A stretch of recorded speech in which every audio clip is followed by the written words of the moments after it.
বিসমিল্লাহ ঢেলে দিই। আল্লাহু আকবার। বিসমিল্লাহির রহমানির রহিম। আমরা আমাদের এই পুকুরটা সেচতে আসছিলাম। এখানে মূলত কই এবং শিং মাছ ছাড়া ছিল।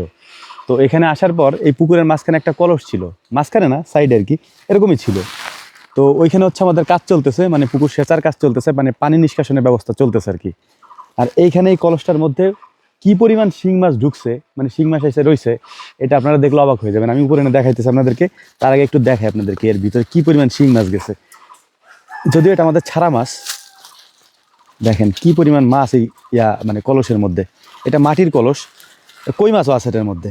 উপরে নিয়ে যাই, উপরে নিয়ে আমি আপনাদেরকে দেখাইছি ডাইলে এটারে সুন্দর করে। বিসমিল্লাহ। এই জায়গাটাকে সুন্দর করে শুইরা পরিষ্কার করে রেখে গেছি, এখানেই ঢালবো সব। দেখেন কি পরিমাণ গেছে কলসের মধ্যে মাছ। বিসমিল্লাহ ঢেলে দিই। আল্লাহু আকবার। দেখেন অবস্থা, মাশাআল্লাহ মাশাআল্লাহ মাশাআল্লাহ। কি পরিমাণ মাছ এক কলসের মধ্যে গেছে। কই মাছ গেছে দুইটার মধ্যে, আর সব শিং মাছ। তিনটা কই মাছ বাদে সব গেছে শিং মাছ। আল্লাহু আকবার।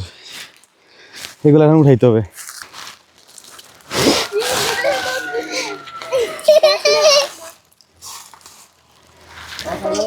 এগুলো হচ্ছে কই মাছ, কলসের ভিতরে ছিল। উঠা উঠা উঠা উঠা উঠা।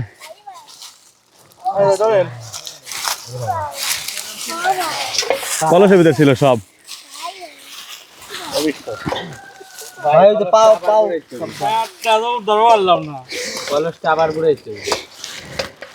এ দাঁড়া আস্তে,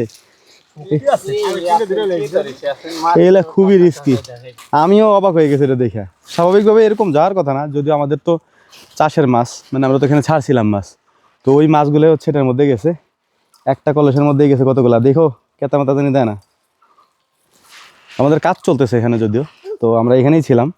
তো হঠাৎ করে দেখি যে এই অবস্থা। কলস যার মাছ তার, বুঝছো? এখন মাছ কার কও? হ্যাঁ এই তো ঠিক আছে। এই মাছের সাথে মিশানো যাবে না। ওকে ঠিক আছে।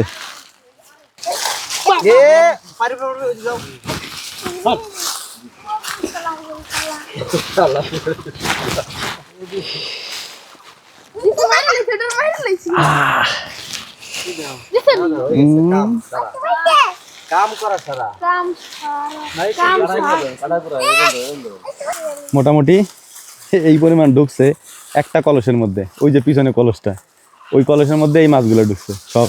এখানে শুধুমাত্র এই কলসের মধ্যে শুধুমাত্র 4টা কই মাছ ছিল, আর বাকি সব শিং মাছ। প্রায় 3 কেজির উপরে আছে এখানে শিং।